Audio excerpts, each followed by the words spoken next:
Hey, so we're cleaning out the crisper drawer and cleaning out the freezer. So I found some frozen peas, I found some frozen artichoke hearts.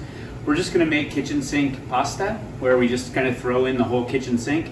I made some fresh pasta for Mary Jane's birthday a while back, and so we're thawing that, and we're gonna eat the second half of that. I'll show some photos about that process.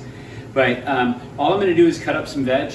We're gonna do the pasta, and then I'll show you how I build a sauce over in the pan, add the pasta to it, mix it all up. I'll probably do a chicken breast on top of it. All right, so I've got my pasta. This is fresh pasta that I froze, so it's gonna cook really fast. It's gonna cook probably in 3, maybe 5 minutes.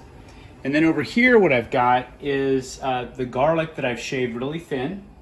And I'm gonna do some olive oil, because it's really the base of my sauce is the olive oil, but I'm not gonna pour a lot of garlic into it and leave it in. I'm just gonna put in, once the oil's hot, I'm gonna put these guys in and we're gonna toast them. As soon as they're toasty, we're gonna take them out, and all that flavor is gonna be left behind in the oil. And then I'm gonna do my veg in there in time for the pasta to be done. It all comes together. I'll show you that in a sec.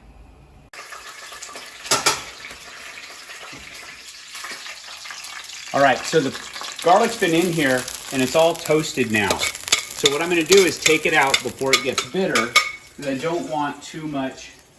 I don't want the bitter garlic flavor. I just want those oils that we just leached out. You don't have to make your own pasta. Store-bought fresh pasta, like Trader Joe's or wherever you get your fresh pasta, is really good. In fact, some dry is good too. I just like to, I like to do things this way. So I'm gonna put, got my empty pan now. I'm just gonna put in some red pepper flakes. And my pasta is done, so I'm gonna turn it off. But before I dump it out, save pasta water, okay? Doesn't really matter how much, you're not gonna need too much, but that will save you when you're trying to rebuild your sauce, because that's starchy water, and it'll help your sauce kind of seize up and be nice and luxurious.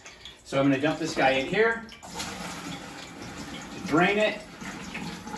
I'm gonna get my veg going, and I'll be right back. All right, so all the veg is in there, it's done. I've got enough oil to be able to coat my pasta. I'm gonna dump my pasta in, and this is a kind of a nice way to dry the pasta out if you got a little bit of extra pasta water on there.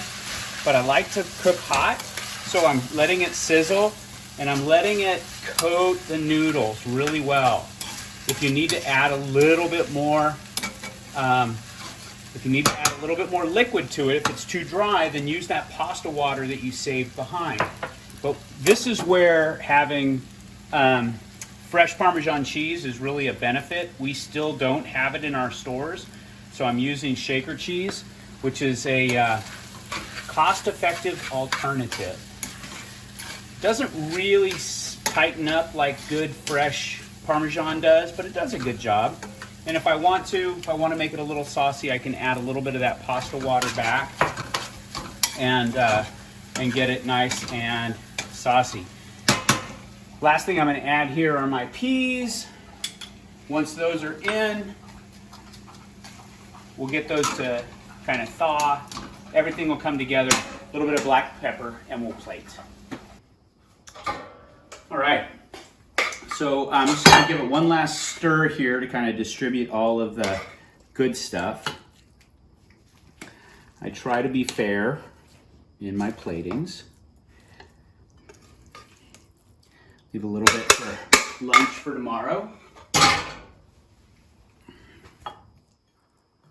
And get that all looking good. And then this is just a chicken breast. I threw some blackening spice on and grilled on the flat top over there. And there we go. So one last thing of pepper, a little bit of Parmesan cheese if we need it around the edges here. And I think that's dinner. Love you guys.